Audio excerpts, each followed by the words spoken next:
Olha só que engraçado.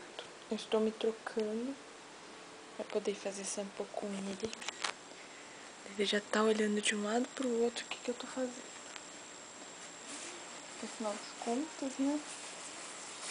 Se eu estou me trocando, tem que ter algum motivo. Daí eu vou de um lado pro outro e ele já fica todo.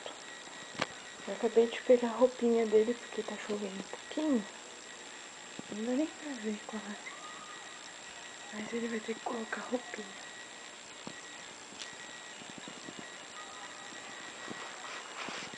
Aí, vamos ver como é que ele vai agir na hora de colocar a roupinha.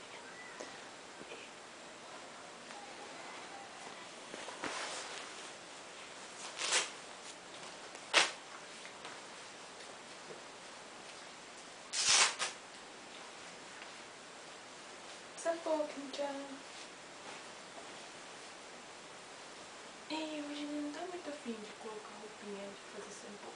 Vai. Que macho. Bem, daí a gente tem que dar ou ele gosta de poder fazer shampoo. Kim-chan? Kim-chan. Puti. Puti. Puti.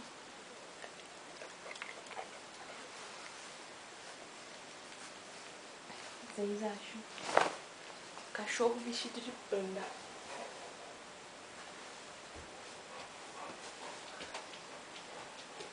E agora ele já tá indo lá na porta. Mateo! Cuti, cuti. Já, cuti.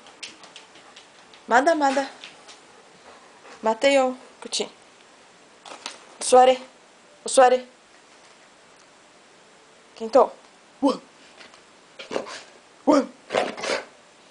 Ah.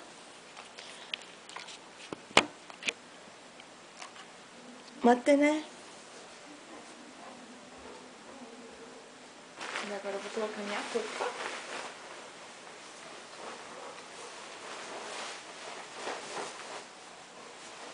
Na verdade, o casaco que eu pedi do Hiroshi.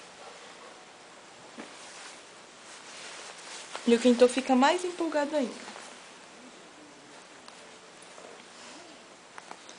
Porque ele sabe que vai lá pra fora.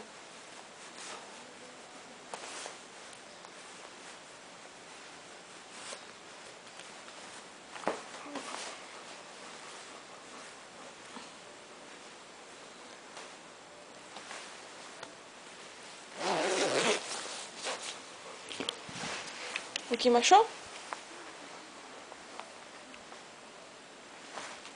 Daí enquanto eu tenho que colocar meu tênis, olha só, é só abrir a porta que ele vai vir.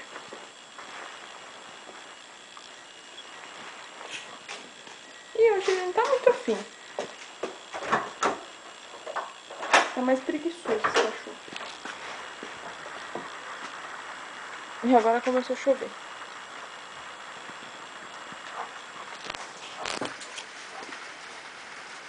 Bem, o Pandinha vai ficar por aqui.